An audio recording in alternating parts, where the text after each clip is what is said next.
Okay, hello. I'm Dr. Laurie Marker, and I'm the founder and executive director of the Cheetah Conservation Fund. Hello, I'm John Rossi. I'm a touring drummer with a passion for animal conservation. When I'm on the road, I spend as much time as possible visiting zoos, aquariums, and conservation organizations. Now, I want to share those places with you. I'll be talking to keepers, vets, conservationists, anyone who can help me in my mission of connecting my people to animals through their people.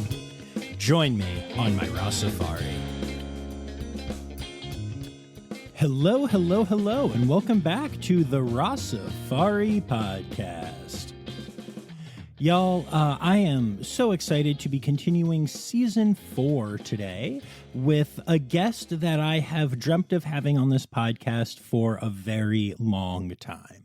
When we talk about conservation organizations, and especially ones that are really respected and really well established, it's impossible to not end up speaking about the Cheetah Conservation Fund, right? They are one of the best to be doing it. And when I first started to get into conservation, they were a name that constantly came up. I was constantly hearing about the Cheetah Conservation Fund, and of course, their founder, Dr. Laurie Marker.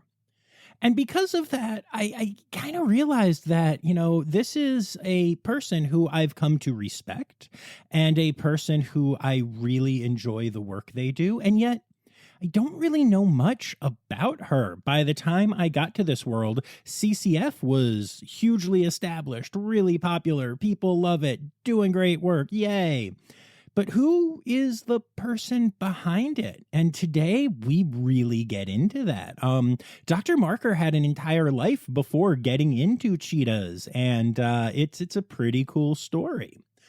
And then on top of that, one of the things that I didn't realize is that so many of the conservation initiatives that we hear of different organizations using were started by CCF and kind of discovered by Dr. Marker. This is a really cool story, not just about an incredible organization and the amazing work they do, but also of how one person can make a huge difference, not just for an amazing species like the cheetah, but also for the conservation world at large.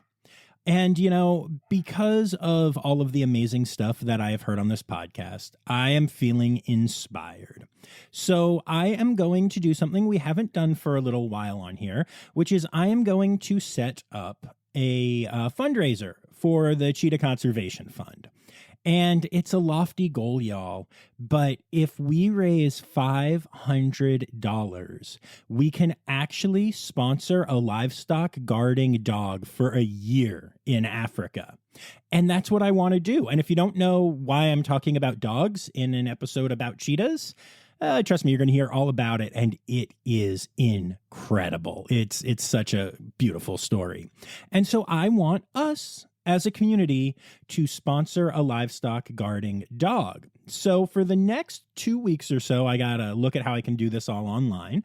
I'm going to be running a fundraiser for CCF with the ultimate goal being raising $500 and having a Rossifari sponsored livestock protecting dog in Africa. Oh, and actually, I just recently got an email. I just remembered this from CCF saying that all donations are doubled right now. And of course, I could say, well, because of that, we only need to raise $250.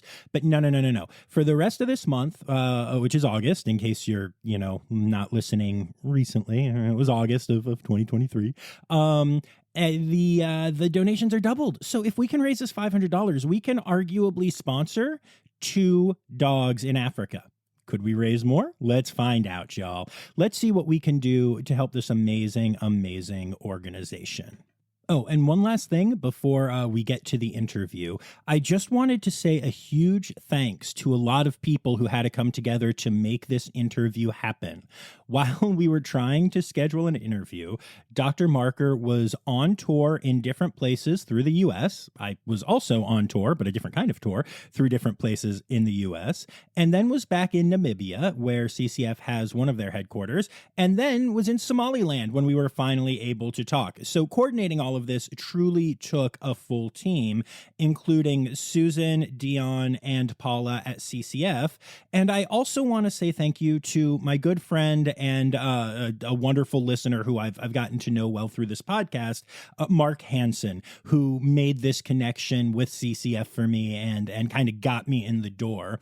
And it was really cool having a whole team working together, seeing the value of having CCF on the podcast, and honestly making me feel like this was important to all of them. I'm eternally grateful to that. So without further ado, get ready to get inspired by my interview with Dr. Laurie Marker of the Cheetah Conservation Fund.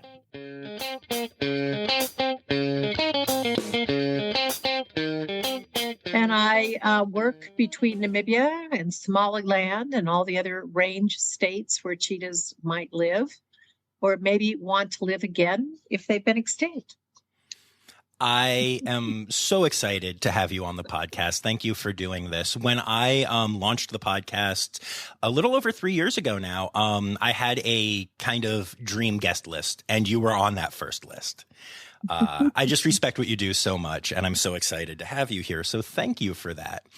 One thing that I wanted to do and what I kind of wanted to start with was I feel like so many people that get involved in the conservation world do so, they come in and there are these places that are already so established. Everybody knows CCF. I mean, everybody in this world knows CCF, which is good. But how did it start? How did you I want to know what led to the creation of CCF, what your early life was like, the stuff that people don't know when they come in and are just like the juggernaut, Yeah, I know. It didn't just grow off of trees, right?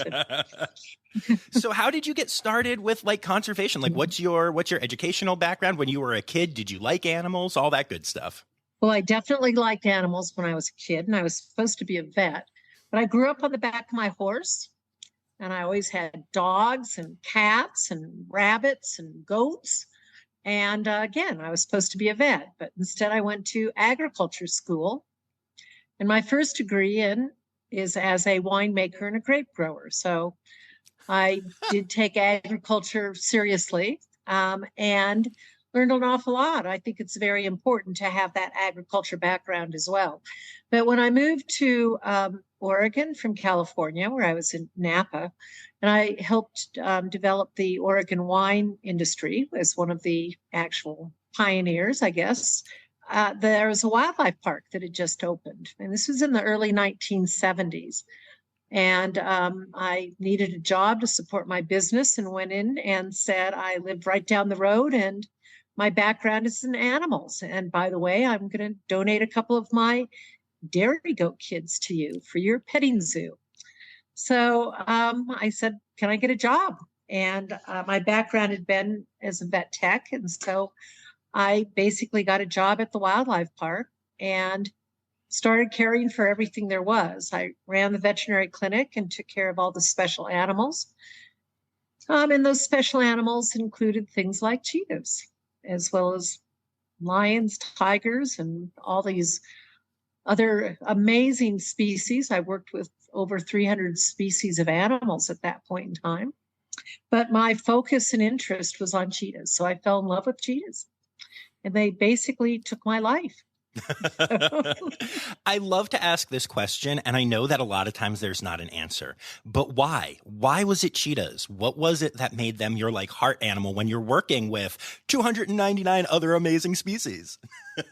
I know. They were all just so amazing. But I'd never seen a cheetah before. I didn't know really what a cheetah was. And asked a lot of questions, and everyone said, nobody knows anything about cheetahs. And I wrote to people really around the world and got back from everybody, a very collected group that said the same thing, which was cheetahs are a very difficult species. We're losing them in the wild. We know very little about them. They have a short lifespan in captivity. They don't breed well in captivity. And if you find out something about the cheetah, let us know. Well, there were very few cheetahs in captivity in the world. We had a group in Oregon where I was at the wildlife safari.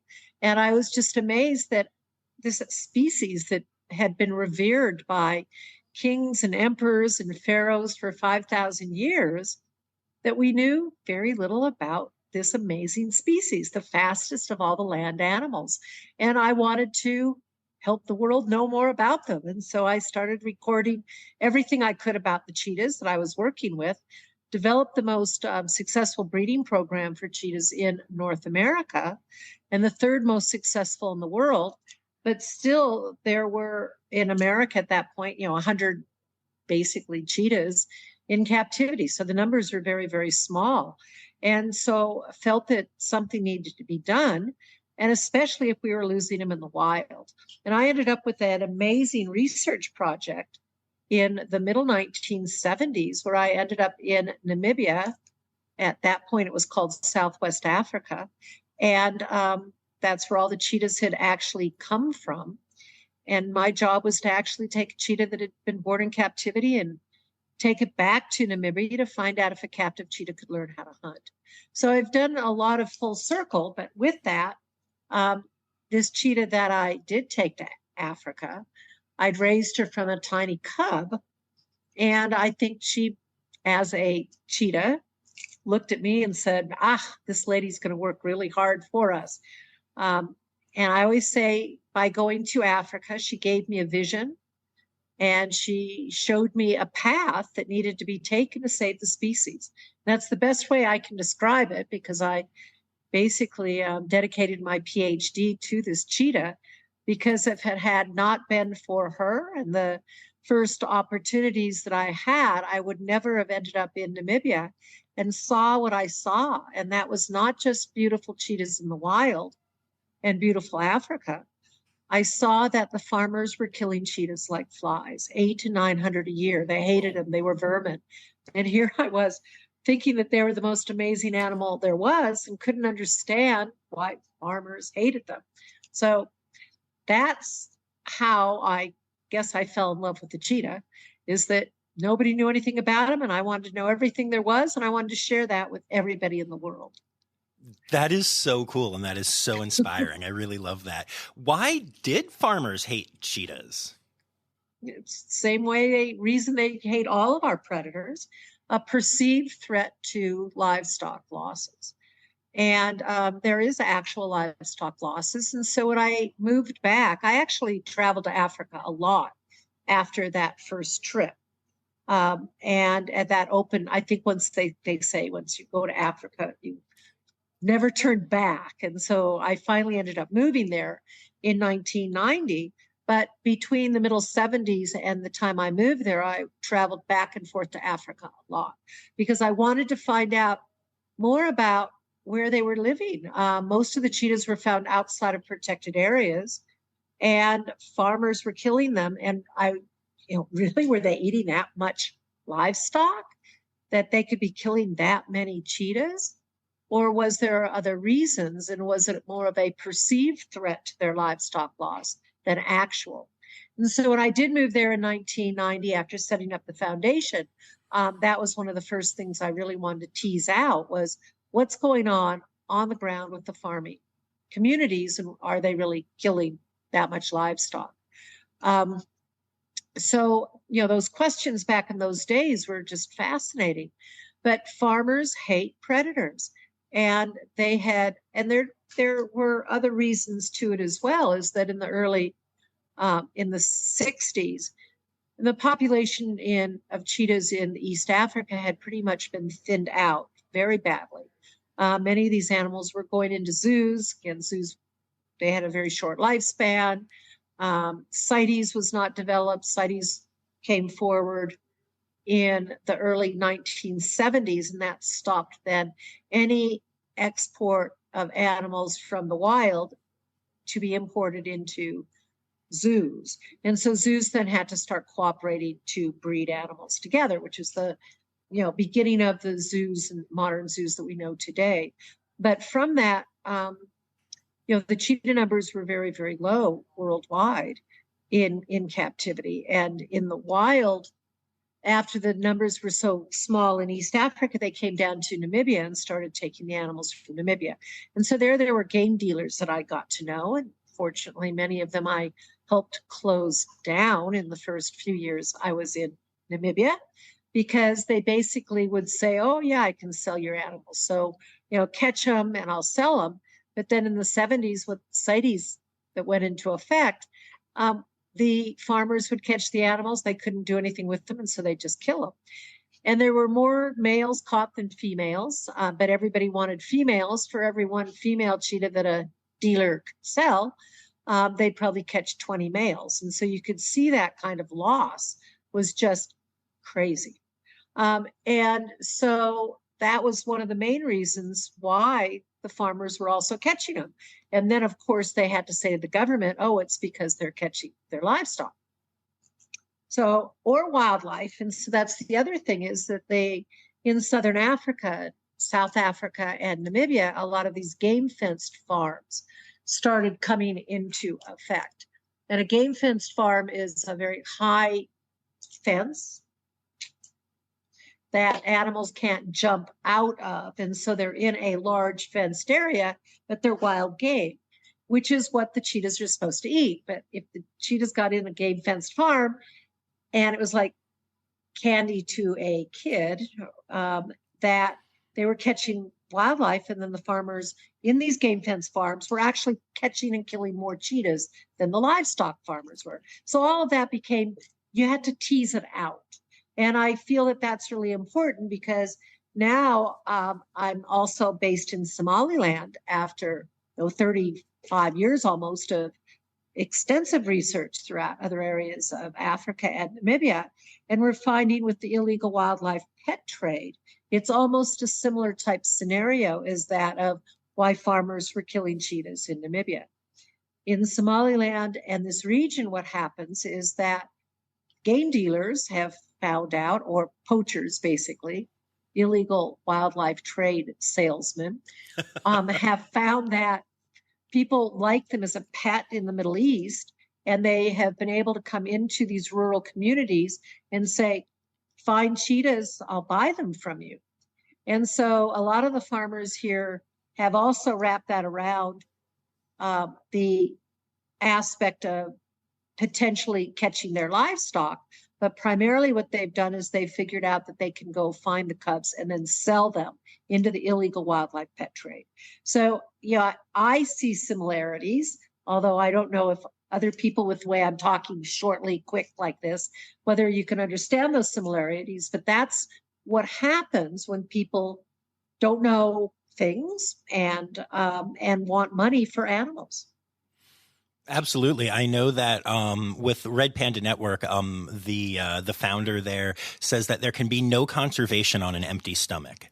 And I always find that to be such a great line, because it's true. If you're trying to feed your family, or if you're trying to make a living, you don't care that an animal's endangered. You don't care that they're special. You just care that you're able to put, food in the mouth. And then you can get into greed. And sometimes instead of it just being hunger, it's just they want their third car or whatever. But I definitely see the similarities. And I think the competition, with, whether it's a farmer needing to not lose livestock to make a living, or a poacher needing to put them into the wildlife trade, it's the same story. I definitely think you did a great job explaining why that is similar. I have a weird question. Do cheetahs actually make good pets? They shouldn't be pets, don't get me wrong. But does this make sense that people are using them as pets? Well, remember, they'd been revered by kings and emperors and pharaohs for 5,000 years. They're the most easily tamed of all the big cats. And with that, they've been loved to near extinction. In particular, in the 14th, 15th, 16th centuries is when huge people all around Europe had cheetahs. Their problems are that they don't have a long lifespan. So they are a small cat. They are built for speed. And with that, they don't have a lot of powerful body parts. And so they've got very small teeth, and so they can't eat you necessarily like a leopard or a lion can. Their canine teeth are smaller than a German Shepherd, which is, a good sized dog, but cheetahs' canines are smaller than that, and their jaw pressure.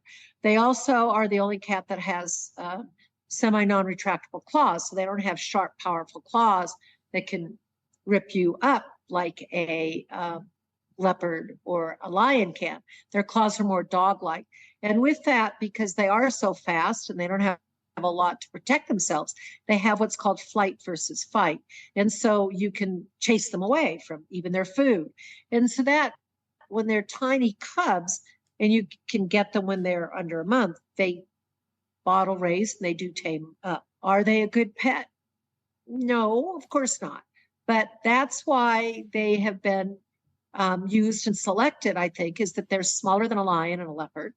They're not hardy, unfortunately, and they unfortunately don't have a very long lifetime in captivity, which many of the people who have them as a pet, you're not going to give them a 5 or 10 acre area. You're going to stick them in a little cage someplace, and they primarily die of, a broken heart, stress-related diseases. They're not out there running like they're supposed to. So all of those are linked into these factors. And so they're a nice, amazing animal to work with, but, a pet, that's a dog or a cat, right? That you can, put in your car, drive around, take it for a walk. Your house cat can, sleep and curl up in bed with you. No, these animals shouldn't be doing that at all.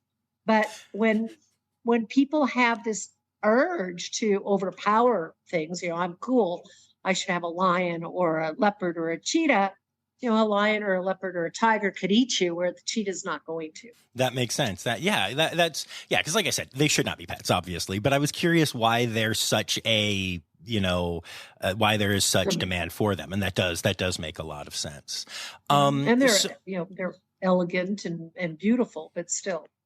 Oh, yeah. Not a good pet. And they are amazing animals. And we've seen between 200 to 300 a year going over into the Middle East as pets over the last probably 10 years. And so that's why we've had to set up another base here in Somaliland, working with the government, where the animals are being confiscated if we hear about them. And now with the awareness that we're doing out and about in all these areas, the awareness is spreading and communities are letting us know, and the government collects them. And then sadly, we have over 90 cheetahs sitting at our center here in Somaliland that have come in as tiny babies, almost dead. Another 50 or more probably come in dead directly. And for every one animal that makes it into the pet trade, 4 or 5 of them die. And then if they only have a lifespan of a year or two, they fall in love with them and they want them more. So this is a huge, huge issue that most people don't know about. They know the cheetah is the fastest land animal. They know it's kind of amazing. But beyond that, just to share with you a little bit more about, why we should be caring about the cheetah, is that it is the most unique of all the 42 species of cats. It's the fastest of all the land animals. It plays a very key role in the health of the ecosystems and the biodiversity that depends on healthy ecosystems. There are less than 7,000 cheetahs left in the world today, and they're found in 31 populations in 23 countries. We've lost cheetahs in the last 100 years that have gone extinct in 20 other countries. Wow. So the extinction is horrible. We've lost over 90% of the habitat and the number of cheetahs that are living in the world in the last 100 years. Most of the cheetahs are found outside of protected areas.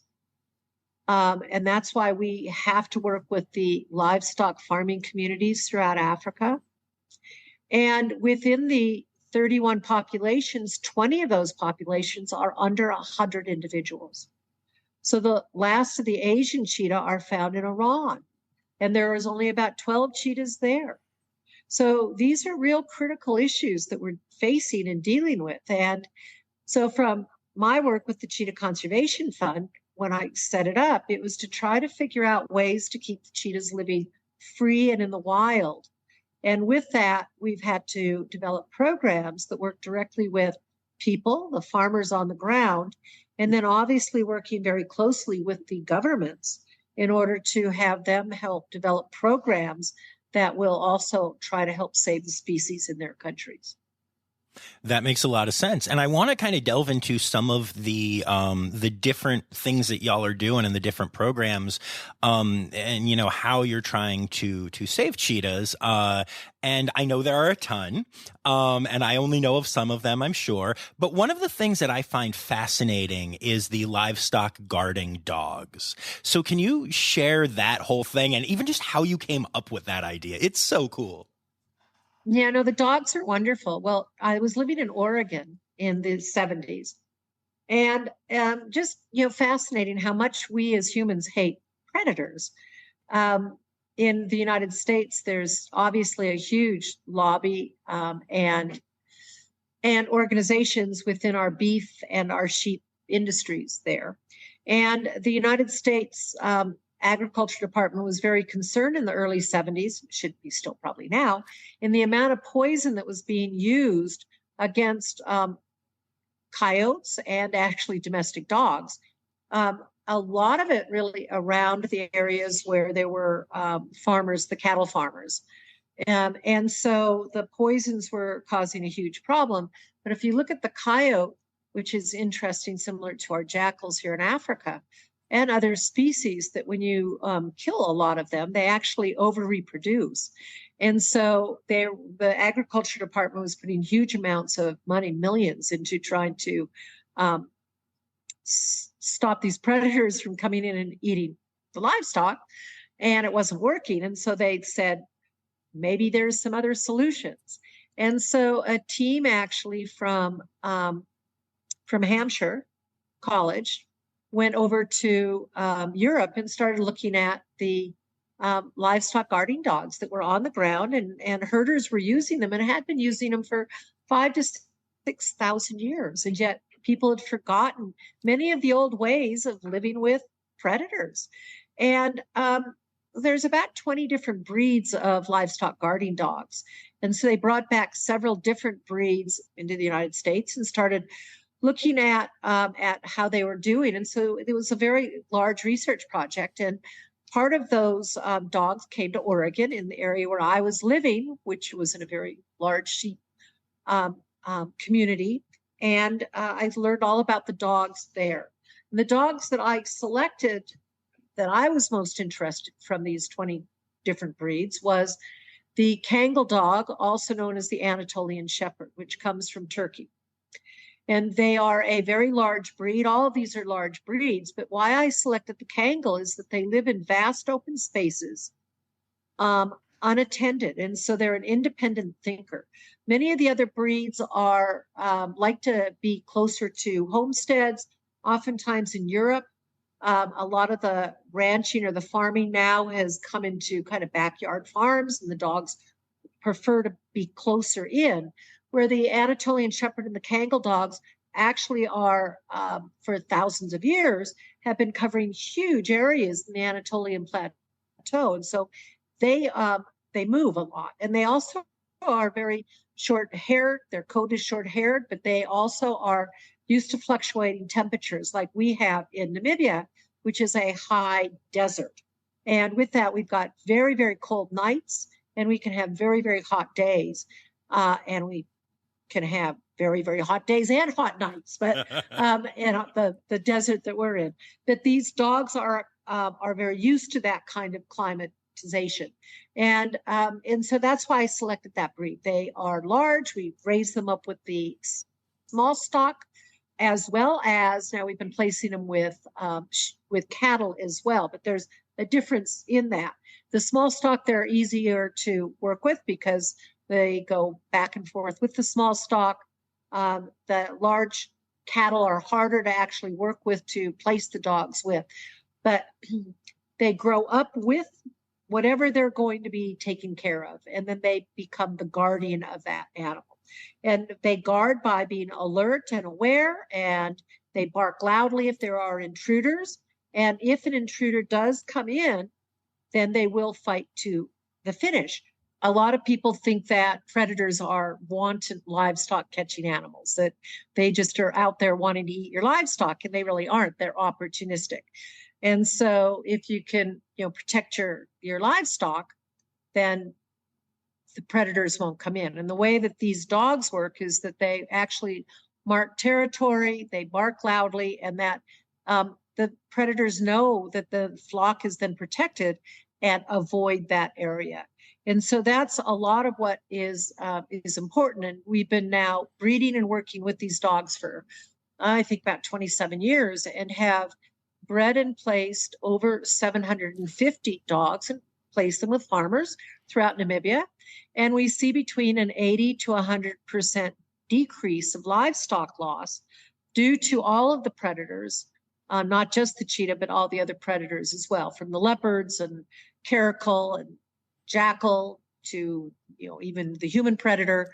And so from that, though, we've saved a lot of different predators just having the dogs there and teaching the farmers about better livestock management. So we have a program that goes along with this that we call Future Farmers of Africa, where it's an integrated training program where we teach them about the management of their grazing lands, as well as that of their wildlife, as well as livestock, and how predators live within the system.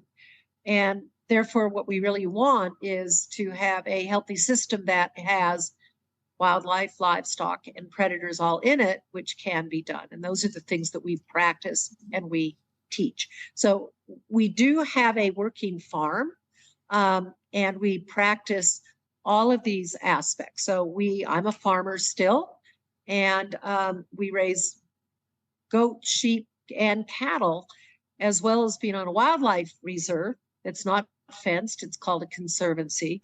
And there at our model farm, people come and we teach them all about the kind of techniques that we use and more about how the animals are living. And so they understand. A lot of people don't understand behavior of wildlife, and especially the predators, which they're afraid of. And the more they learn, the more they can understand how they too can live in harmony with wildlife. That's really cool. I love that so much. I think education centers are really important, and it's hard for a conservation organization to get big enough and be well funded enough that they can do that kind of thing. The fact that y'all have this property and are able to bring people onto it is really special. That's very cool. Well, in Namibia, we've got an amazing place, and now we've built something now in Somaliland as well, modeling very similar to that of Namibia, because education is critical. And we've worked with, in Namibia, nearly 50,000 farmers. And that has a lot to do with what we try to do is to fix the system, not the problem.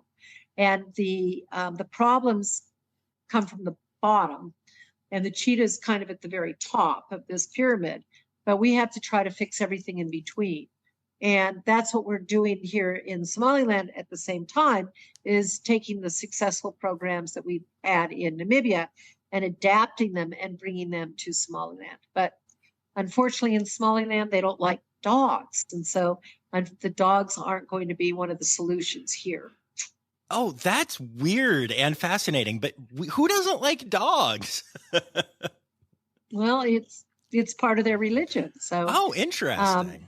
Wow. Yeah, and that's why our education and awareness is so important. I mean, at some point they said something, and then it went down into their Quran, and from there, it's not really written in the Quran, and so there's different ideas on why they don't like them or not. But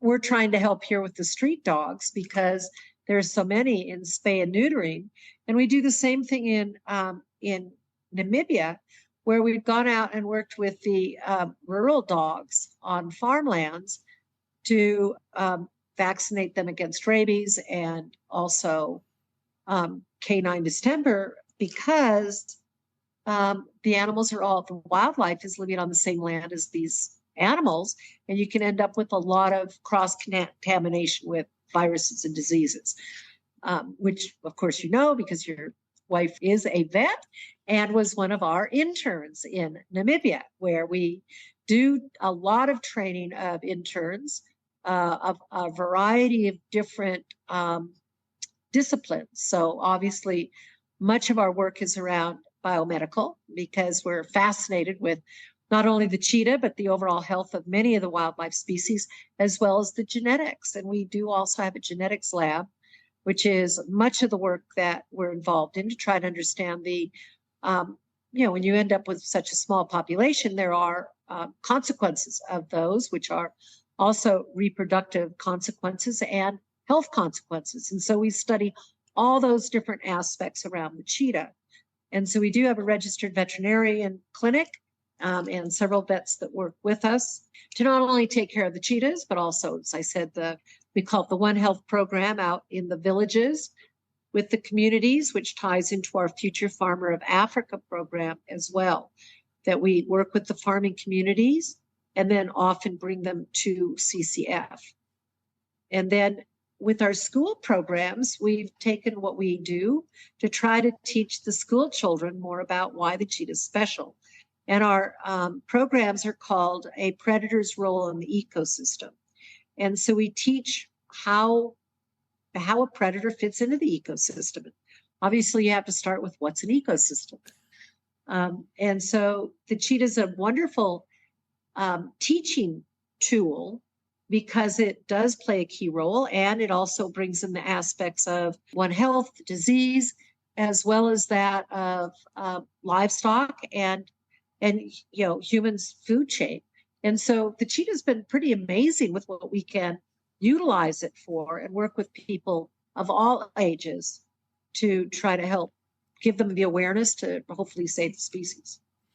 That is really cool. And, I know that you mentioned the success that you've had as far as with the livestock loss in particular, from 80 to 100% of, an improvement there, which is remarkable. How are you feeling? How is the success of the overall program going? Well, I think the success continues to go well. When we've seen such a high number of offtake over the years, previously to our being there, that, extinction doesn't happen overnight. It does take time. And we have watched quite a decline of the population throughout its ranges. We do work in many of the different ranges to try to develop programs that are similar to ours in other countries. Stabilizing the population, though, has been a big part of the work that we've done in Namibia, by working directly with the farming communities. And so a lot of what we do is track the animals. We put radio collars on them, or satellite collars. And some of what we're doing now is we actually have kind of an invisible fence around farms, where when the animal with the collar on, we can put a kind of a grid up in our computer program. And if the cat goes through that area, we are then alerted to that. We can let the farmers know that these animals are on their farm, and for them to be a little bit more vigilant around their livestock management and viewing their livestock. And that, I think, has been very successful. But, you can't find every cheetah and collar every cheetah either. And so a lot of it is working with the farmers to be more observant and take more of the responsibilities themselves into care of their livestock. And I think overall, that's been probably one of the most successful things. Working with the government for so long, the government's human-wildlife conflict laws basically say the wildlife in Namibia, the wildlife belongs to the landholder. And in communal conservancies, the communities are the ones that manage the wildlife, working with the government. And from that, that's a lot of benefit that you have with the wildlife, and you can utilize it for ecotourism and for many other aspects. But from that, managing it appropriately is important. And so our government laws basically say, well, don't, if you lose your livestock after 35 years of Namibia's independence and having people like the Cheetah Conservation Fund helping teach you and give you tools like the dogs and teaching you about good livestock management techniques, that you should actually be employing those techniques instead of coming with a handout that says, I lost my livestock, pay me for that. And so those kinds of compensation programs, we are not all that in favor of, because a lot of the farmers actually used to use that for their benefit and not to the benefit of the overall welfare of their livestock. And so they were getting paid for losing their livestock, which became a job in its own right. And I guess if you're a hardened farmer, you don't care if anything's eating your livestock. There is a humaneness to that, or an animal welfare. And so what we're trying to do is to actually give tools to the farmers and not have them just have their hand out. And with that, not have livestock losses. And from that, we're seeing a bounce back in some of the population in some of the areas. That's really cool. I love that. I think that y'all do some of the most innovative conservation work that I have heard of. I love talking to conservation organizations, but oftentimes it's just the same, I don't know, the same story with a different species. And I feel like y'all have really gone above and beyond to come up with some really innovative things. Well, we have tried hard, and a lot of it has been around understanding what the problems are. And when I first set up the foundation, I went door to door for 3 years working with the farmers, trying to find out, tried to get in their head, basically. How did they farm? What were they farming? Where was their water? What kind of camps did they have? When did they have calving seasons? Did they have calving seasons? What were their issues with wildlife? Where did they see predators? And I got all of this information, which is the basis of the work that we do. And then asking the farmers by hearing from them and then telling them the cheetah story, and asking for a solution from them. And that solution can't just be kill them all. The solution really needed to come from them. And they basically said, well, we don't really know anything about the cheetah. We catch them, we kill them. We know they're on our land. We think they're a dog. Oh, really? Are they a cat? So, I mean, all of these things was where I started, 35 years ago. And the farmers said, we don't know about wildlife, even though we got wildlife on our land and we're the managers of it. We know very little about livestock management, even though we are livestock farmers. And the rural communities knew nothing about livestock management, nothing about what's a vaccination, what's a dewormer, why is my animal sick? Do I really have to trim its hooves? All of those aspects. And then the other thing is they knew nothing about how these predators were living. So that started us on all of our work with, radio collaring and home ranges and getting them to see how far these animals were ranging, and that it was, not just one animal coming on their land, that they were, animals that were covering, up to 20 farms. And so the last thing they said was that, we've been in isolation here in Namibia, and our children know nothing about conservation education. And so those were the points that laid all our programs. And so we developed an education program, teachers' guides, farmers' guides, wildlife guides, and trying to help them then with the model farm too. And livestock isn't a huge economic benefit. And so secondary industries, I think, are important. And one of my jobs when I was young, I was a goat judge. And so I traveled around the United States and I judged goats. And I loved my goats. And I loved them. And I love to take care of them. And as I always say, I am a farmer. I don't want to lose my livestock. And I'm a wildlife biologist. I don't want to kill the wildlife. We can live together. And so we started looking at livelihood development. And that's when, instead of just having your meat goats, which everybody carries their meat goats with them because many of them are pastoral or they're moving, oftentimes where cheetahs are living too, or in some of the most arid landscapes, so you can't grow vegetables or fruits.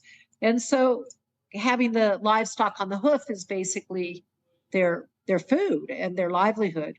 And so with that, we started teaching them more about dairy goat farming, and you can actually not kill your goat and have milk year around.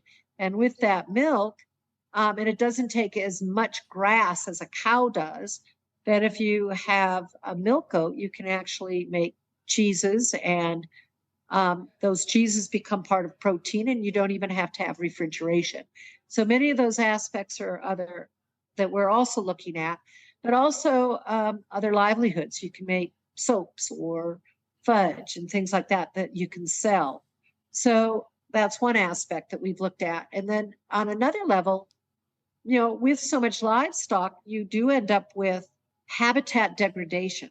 And I think our world is probably not in as good of shape because of the amount of livestock that's on the land. And if you have a lot of it and you're not taking very good care of it, you're going to have more, but you're going to probably lose more, and they're not going to be as healthy. So if you have a healthy herd of livestock and you're vaccinating it properly and deworming it properly, you don't need as many because they're going to be healthy and you can sell them for more money.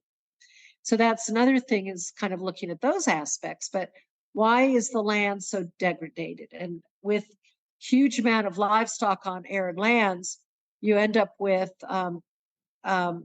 aspects of desertification. And in many of the countries that we're working in, where the cheetahs are, there's thorn bushes that have taken over a lot of the land because the lands have been grazed down to nothing. And with this, many of these thorn bushes are very, very adaptable. And as soon as you do end up with rain, their roots take off, and their roots go, 6 to 10 times deeper than the plant is tall, drinking all of the water, the underground water, which is why it's called a form of desertification.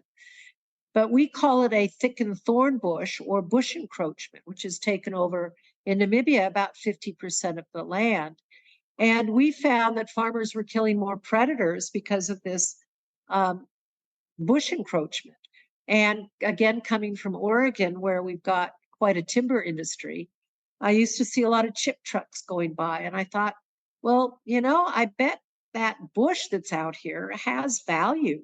And a lot of the farmers were just cutting it down. And with that, when you cut it, it's like blackberry bushes. It grows even thicker and thicker and thicker. And so that was causing even more problems. And so we developed a systematic approach to harvesting the bush and came up with a biomass program where we're making clearing habitat, which is a Forest Stewardship Council certified organization. We are, or FSC certified. And so we will harvest the bush at about a 70% harvest rate, and we chip it and we put it through an extruder and make a fuel log, which is very similar to like a Duraflame log in the United States, except ours have no additives. And it's an eco log, and we've actually won quite a few awards with it because we put a lot of people to work. We've made a high, it burns at a high heat with very low emissions. And now we've taken our biomass program even to greater levels, where we're looking at a variety of other products that could be even bigger by harvesting in a bigger way, that could then take over 50% of our country's land that is so thickly thorn bush that nothing can even, there's no grass that grows. So we've reduced our wildlife populations, the economy for our livestock because of not being able to stock the land. But what we want to do is improve the grazing land and bring back more wildlife and manage our livestock, and then predators can be on the land. We can have more cheetahs. So that's another project that we did. And the farmers were killing more predators because they could not kill the bush. And so we developed that program, and that kind of a program is something that we're looking at even in several of the other range countries that we are working in. But it has been quite a process to develop a program like this in Africa. I believe it. That's absolutely incredible. And that's so cool. I have a weird question maybe, but when you got into like trying to save cheetahs, did you know just how dang much you were going to have to be like helping humans and doing things that had nothing to do with cheetahs on the surface, although they clearly do? Not at all.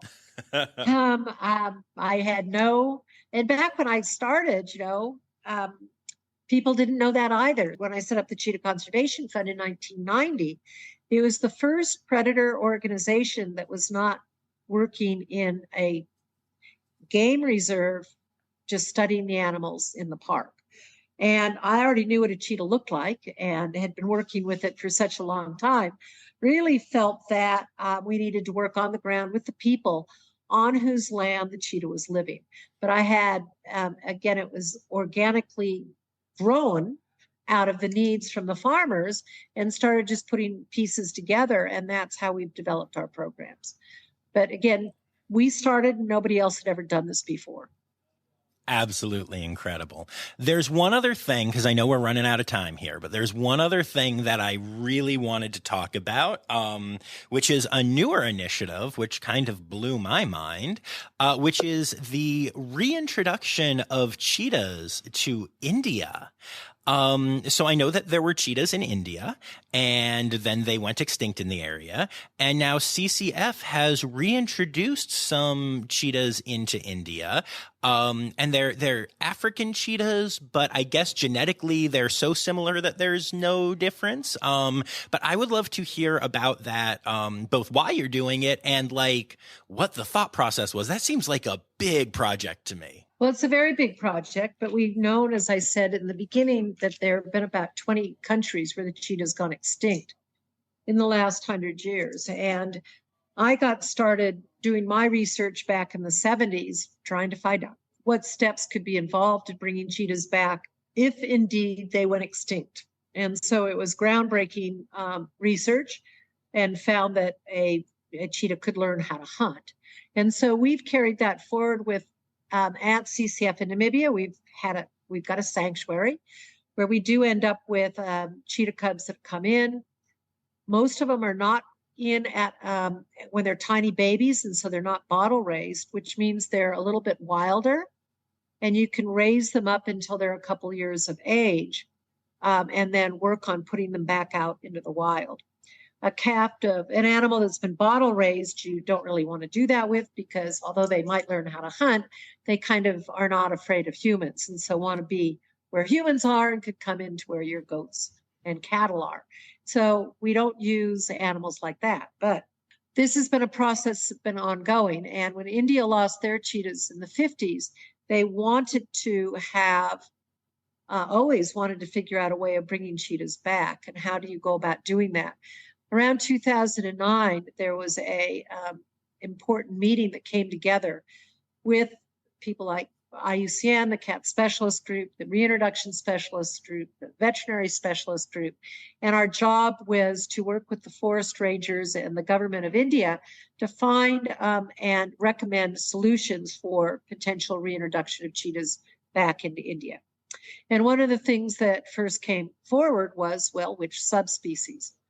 And as we went round in circles on this, most of the populations are so thin and small that there are not enough animals to actually bring back population from, let us say, in Asia. The last of the Asian cheetahs, which is where India is in Iran. And there today are only about 12 cheetahs left in Iran. So there are obviously not enough there to bring into India to reintroduce.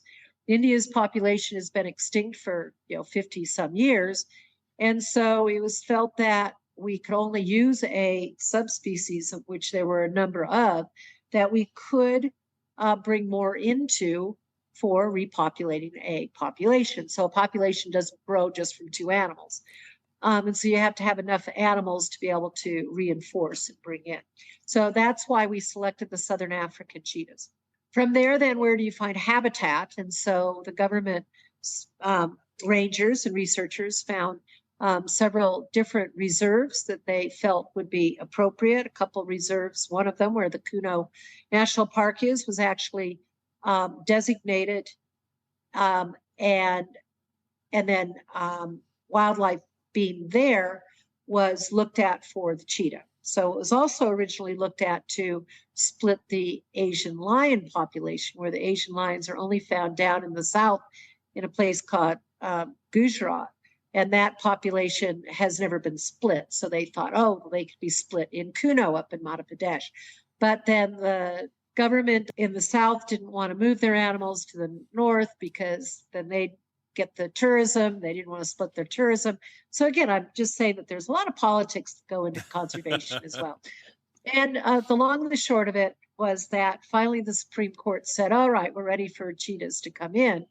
Where are you going to get them from? And Namibia has a very close relationship with India, which India supported Namibia in its independence struggle 35 years ago. And so India asked Namibia for a gift, and Namibia gifted India 8 cheetahs. Now, 8 cheetahs is not enough either. And so South Africa has a very important metapopulation program and gave the government 12 cheetahs. But the Namibian cheetahs were ready to go first, and the MOU was signed between the two countries. And last September, September 2022, was when the first 8 cheetahs went to India. And then in February of 2023, the 12 cheetahs from South Africa went. They've all gone through quarantine. Most all of them are out in the park reserves now. I've had staff there pretty much full time since last September. And so they have been very active in training the people in India about cheetahs, their behavior, how they move, how you work around them. We did a lot of training with the Indians also in Namibia prior to the cheetahs moving over the last couple of years. So that's sort of the process and how it all came about and where we are today. Both Namibia and South Africa have agreed to bringing more animals in over the years. And it will be, again, a number of animals that will continue to go over there and to try to get the animals stabilized, settled in, and then breeding. That's just amazing. So they are hunting. I always say they like Indian food, so they're hunting. The antelope are tasty to them, and so that's not a problem. And the habitat looks very similar to areas both in Namibia as well as South Africa, where the cheetahs have come from. Very cool. Very cool. I think that is so fascinating. That's just really awesome. And I think it's so cool that they're back in there, filling that ecological niche that has been left unfilled. Yeah. That's like not just important for the cheetahs, but it's important for the entire environment there. Right. And these systems. So it's going to take more time. And really a lot of this restoration of the cheetahs was for the grassland ecosystems. So these grassland ecosystems, which they call deadlands over there, are dead because there is very limited biodiversity. Whereas you get a top predator in, like the cheetah, you get more biodiversity that comes in. And so the cheetahs actually help feed the veld. So they will make a kill, eat as rapidly as they can, but then oftentimes get moved out, even by jackals or even vultures. And with that, then they're feeding every other animal that is on the ground, is the insects, the birds. So I always say cheetahs are very generous in the way that they help. And if you are a farmer in Namibia, if you've got a cheetah on your land and it's made a kill and the jackals are there eating off of it, that means they're not going to be coming into your goat yard and eating all your goats. Makes sense. That's awesome. How can people help CCF? Well, I'd love people to learn more about what we do and get involved. Obviously, the work that we do does need funding, and so we are always looking for support. Helping us by going to our website, which is cheetah.org. And there's a lot of things on there that not only from educational materials and awareness and kids things, but also things of how you can help get involved. Some of those might be in making a donation. That's always great. Make it monthly, please. That helps too. It goes a lot further. Other ways might be to help sponsor a livestock guarding dog. so that we can place it with the farmer. Or right now we have 100 or more cheetahs that are living in our care at both our Namibian facility and that of our Somaliland facility. And you can sponsor a cheetah. You don't get it, but you get to read about it a couple times a year and help us support those animals. These animals actually, per cheetah, it's about $5,000 per year per cheetah, or about $500 per month per cheetah, just to take care of them. And as I said, we've got about 100 that we're taking care of right now, helping both the governments of Namibia and Somaliland, because there are no other organizations who are doing this. And these animals are very, very important. And that provides drugs and medicines and help and care. You can also be a volunteer with us. So we've got organizations throughout the United States and in other countries. So in Europe, Canada, Great Britain, Italy, France, Netherlands. So there are a lot of organizations around the world that are trying to also raise awareness and raise funds for us. Australia. So we welcome people to become a volunteer within our organizations, or you can volunteer over at either Namibia or Somaliland on the ground to help us with the work that we're doing, first and foremost, to keep cheetahs free and living in the wild. We've got internship programs, and so students in college from around the world can also come and they can sign up for course credit within their schools and do research projects. We've got PhDs and master's students with us as well. So there's a lot of different ways that people can get involved. But if there is anybody out there who's listening, who likes cheetahs and can help send funding, funding is also very, very, very important. Very good. And then It's time now, don't you know? We've come to the end of the show, but there's one tale left to go. You're gonna laugh and say, oh no. It's time for the Rossifari poop story. Oh, no, I knew that you were going to talk about this. Yep. And I think I got a good one for you. So we, with over the years, we do a lot of sample collections. And so we like blood and tissues, and we like poop. We call poop black gold. And so with that, the poop that we find, cheetah poop, we like it the best, is oftentimes collected. And we use scat detection dogs. So we actually have trained dogs that go around and find poop for us. And they're trained to find cheetah poop, and right now trained into African wild dog poop. So that's great. So the poop will come back, and then it goes through our genetics lab. And from there, it gets extracted, and you can take DNA out of it. We can learn a lot more about the individual cheetahs, the populations, but we can also wash the poop and look at it under a microscope, and you can find the hairs from what the cheetahs ate. And that allows us to also show the farmers that, gee, cheetahs would rather have wildlife than they will eat your livestock. And we were able to learn a lot about this. This is an ongoing part of the research that we do to continually share with the farmers that cheetahs aren't just eating all their livestock, that they primarily like wildlife. So we like scat or poop or black gold. And so I travel a lot, and everywhere I go into different cheetah range countries, I am a cheetah scat collector, and I have permits, which are our CITES permits that come back to, and agriculture permits that come back to Namibia. And so if you pick me up at the airport, you never can tell what's in my bag, but you might smell something there. And, sometimes they ask, what's in your bag? And all I can say is, just some shit. So, it's all black gold.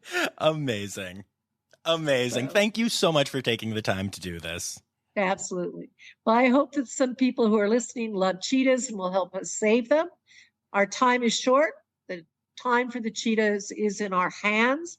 If indeed we're going to save the species, it is in our hands as humans. They're not a national park. It's all about what we know and what we can do to save them. And that's going to take a lot of manpower on the ground, continuing programs like ours, and the support. But we welcome people to help us and hope that people will help save the cheetah. Our motto is change the world and save the cheetah.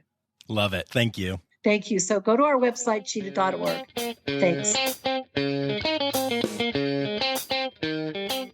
Well, you heard it there, folks. Go to cheetah.org to check out ways that you can help the Cheetah Conservation Fund, but also just go to my social media at Rossifari, and I will be running a fundraiser there for probably 2 weeks or so to try to raise enough money to get a livestock guarding dog sponsored for a year from Rossifari and all of the amazing listeners to help CCF continue on that amazing path that they're on with that incredible project. I'm really excited about this, and I think we can make it happen. So please consider digging deep. I appreciate it. I also want to say thank you to my Red Panda level patrons, Laura Shank, Stephen Williamson, and to all of my patrons. You can support the podcast by going to patreon.com/Rossifari. And but rather than that, this month, I'd rather you go to my fundraiser. Let's help the folks at CCF out. They are incredible. All right, I think I've made that point now. So thank you all for listening. And remember, friends, the word credits backwards is Steiderk. The Rossifari podcast is produced, hosted, and engineered by John Rossi. Editing and fact-checking by John and Dr. Zoe Rossi. Our theme song is Sevens by Nathan Burke, performed by Nathan and John. Interrupting John theme and additional voices by Taylor Isaac Gray. You can reach John directly on Instagram and Facebook at Rossifari or by email at rossifaripod@gmail.com. Rossifari is part of the Daydreamer Media Network. Now, stop listening to me and go visit a zoo.